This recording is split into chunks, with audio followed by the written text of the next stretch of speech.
رسول اللہ پر ایمان لانے کا مطلب نبی علیہ السلام باندې د ایمان راوړلو مطلب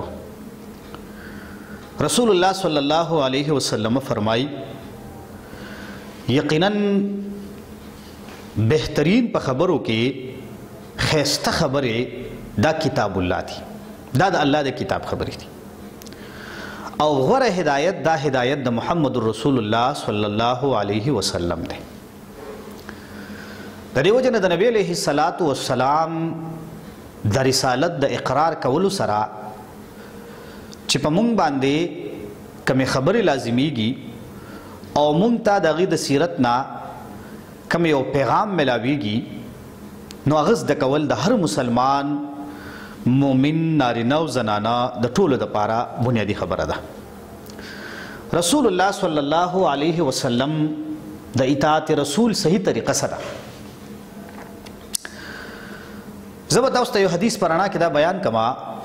پیغمبر صلی الله علیه وسلم ازواج لا بیبیان لا امهات المؤمنین لا یو درې کسان رالل او د پیغمبر صلی الله علیه وسلم د عبادت باره کې دې تپوس کو. نو هر کله چې امهات المؤمنین د پیغمبر علیه السلام بیبیانو د نبی علیه السلام د عبادت باره کې خبر ورکو نو دوی هغه عبادت کم وګڼلو کأنهم تقالوها، گویا کې دې خلکو د عبادت کم وګڼلو.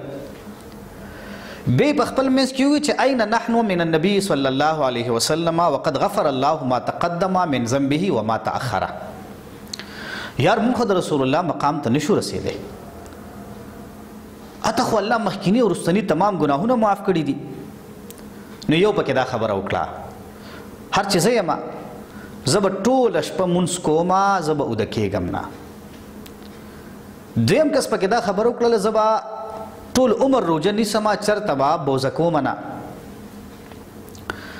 دریم پکې دا خبره وکړله چې زه به ټول عمر د زنانو نه لرې اوسېږم، زه به نکاح نه کومه.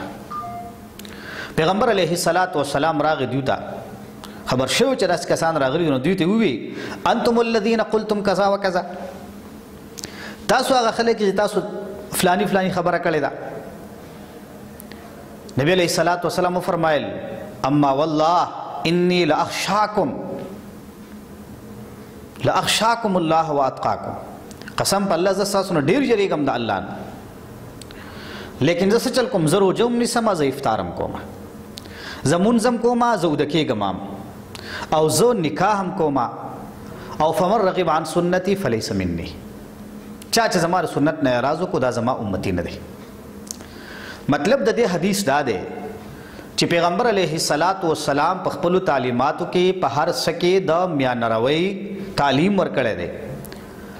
دا هم پوره د نبی علیه السلام طریقه نه ده چې یو سړی ټوله شپه مونځ کوي، دی اوده کېږي نه، ځکه چې د سترګو هم او د بدن هم په انسان باندې حق دی. دا هم نه ده چې یو سړی زه به ټول عمر روژه نیسم او زه به افطار نه کوم، زه به بوزه کېږم نه. دا هم د نبی علیه السلام سنت نه دي چې یو سړی د زنانو نه لرې اوسېږي او هغه نکاح نه کوي.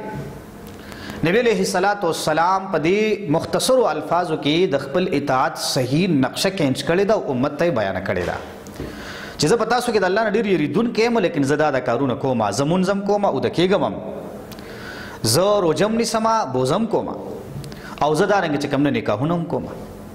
دا د نبی علیه السلام د اطاعت هغه صحیح طریقه ده چې موږ د تمامو څیزونو خیال وساتو. نبی علیه السلام د محبت حوالې سره یو کس راغی پیغمبر علیه السلام ته فرمایي چې یا رسول الله زه ستا سره محبت کوم. نبی علیه السلام ورته وی په دې خپله خبره دې لږ سوچ وکړه. درې ځله ورته نبی علیه السلام دا خبره وکړه، ده یا رسول الله ما پې سوچ کړی دی. پیغمبر علیه السلام ورته وفرمایل چې بیا غریبۍ ته ځان تیار کا، فقر ته ځان تیار کا. زما سره چې څوک محبت کوي پاغه باندې با فقر او غریبی د سیلاب نه په منډه باندې راځي، ضرب ولا راځي. صحابي یا رسول الله تیار یم دیتا. نو د رسول الله صلی الله علیه وسلم د رسالت د منلو مطلب دا دی چې مونږه په صحیح طریقه باندې د پیغمبر علیه السلام اطاعت وکړو او دغه په سیرت باندې عمل وکړو. د رسول الله سیرت د کور د لیول نه والا تر د یو ریاست د حکمران پورې دا د تمام عالم انسانیت د پاره او بالخصوص د امت مسلمه د پاره ماډل او نمونه ده. په دې کې هر څه شته. نو لہذا په ایمانیاتو کې دویم نقطه چې کومه ده ایمان بالرسول او د هغې دا مطلب دی الله دې موږ او تاسو ته د رسول الله علیه السلام د صحیح اطاعت کولو او د هغې د سنتو خیال ساتلو او په هغې باندې د عمل کولو کامل توفیق او طاقت راکړي. اقول قولي هذا استغفر الله لي ولكم ولسائر المسلمين.